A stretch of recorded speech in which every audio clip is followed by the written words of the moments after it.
Hello and welcome to another GCSE revision video. In this video, part 8 on trigonometry, we're going to be looking at trigonometric identities.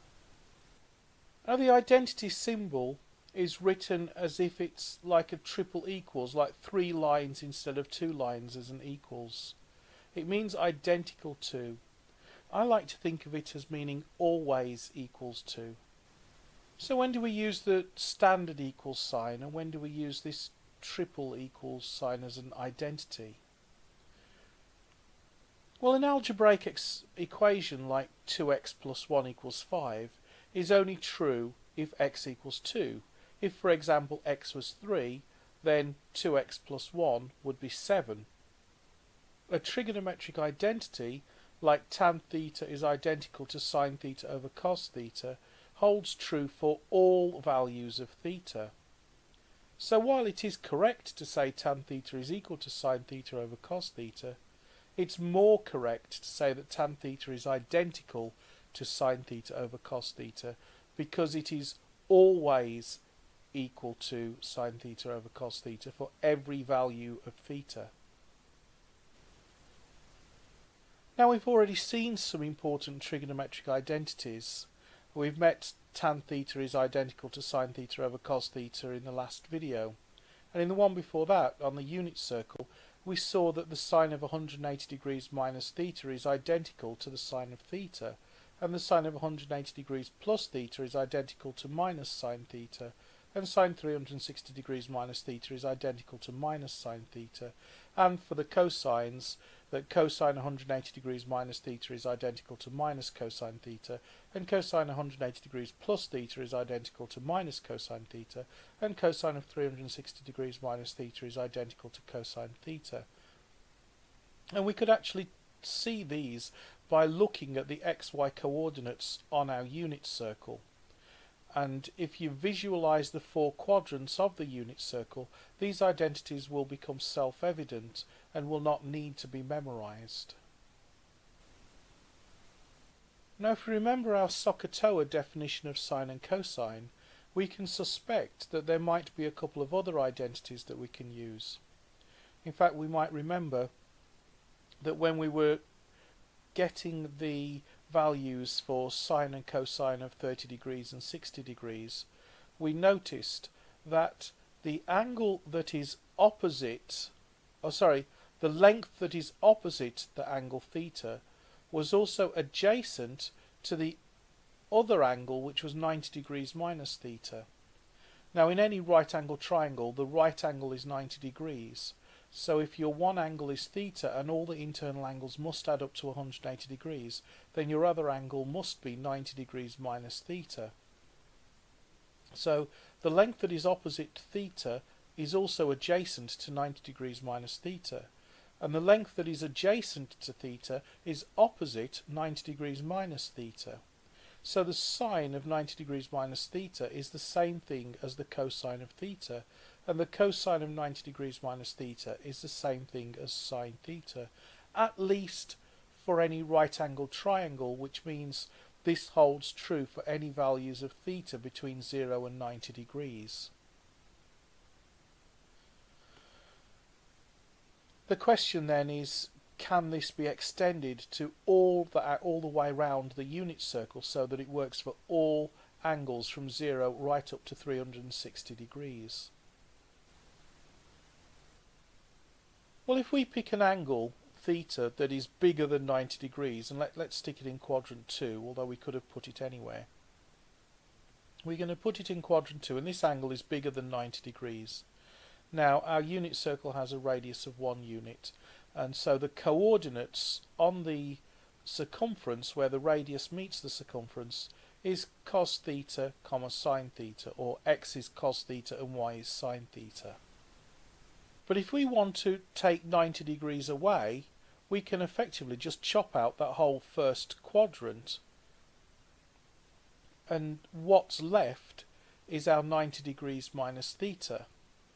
Well, notice that the length that is opposite the 90 degrees minus theta will be sine of 90 degrees minus theta, but that's the same length as the distance across the x-axis that our radius meets the circumference. And likewise, the length that is adjacent to the angle 90 degrees minus theta is adjacent. So it's the cosine of 90 degrees minus theta. And that is the same length as the distance up the y-axis of our position where the radius meets the circumference on our unit circle. So the exact same point can be described with the x coordinate as cosine theta or sine 90 degrees minus theta, and the exact same point can be given the y coordinate of sine theta or the cosine of 90 degrees minus theta.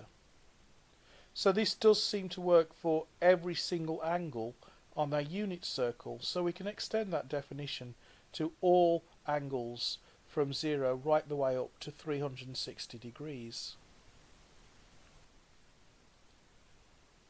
So that's another couple of trigonometric identities that's worth knowing.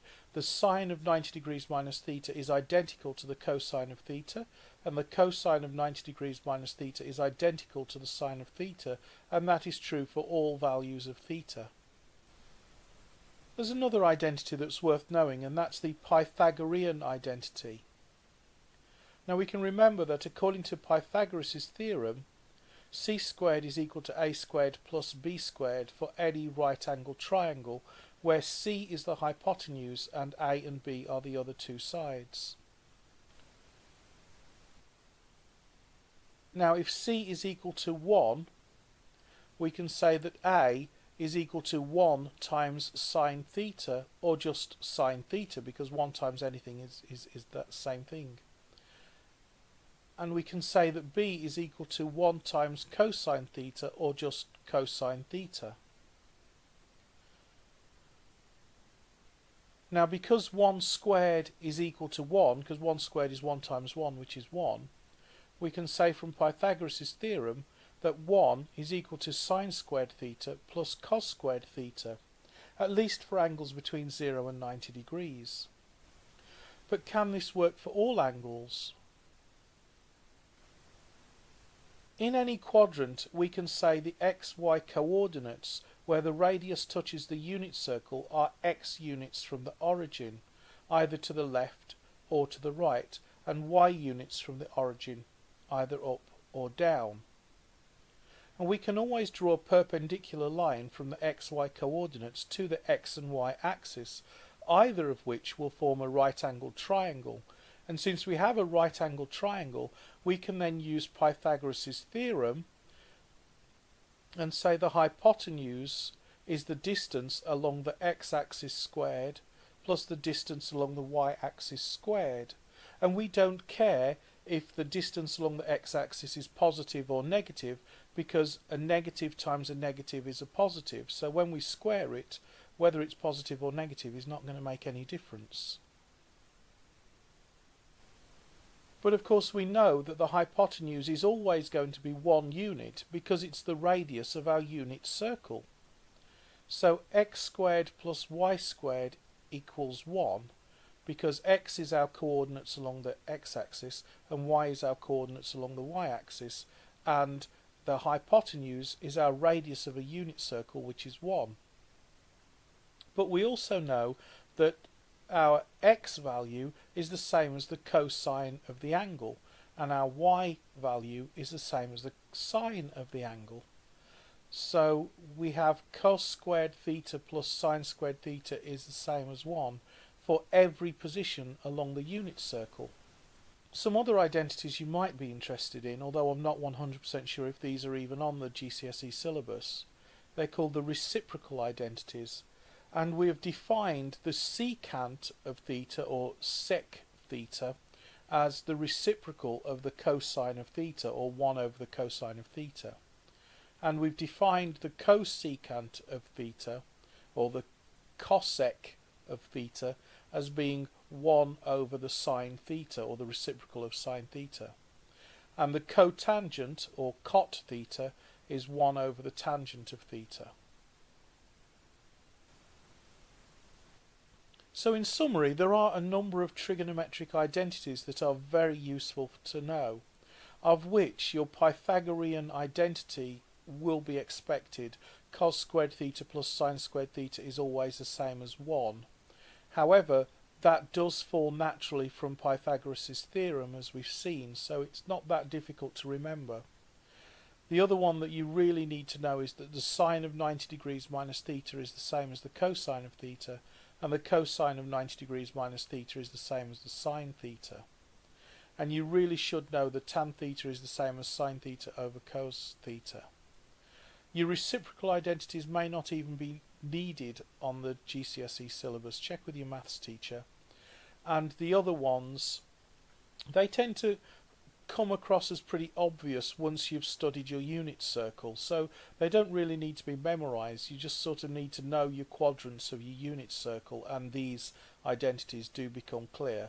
But if you are unsure, no harm in memorizing them, but if you've got other formulae to memorize, prioritize the other formulae, because these are fairly easily noticed from drawing your unit circle. Okay, I hope this video was helpful. If it was, don't forget to like, comment and subscribe. If you are taking your exams this year, I'd like to wish you all the best with your revision and all the best with your exams. And I look forward to seeing you in another video.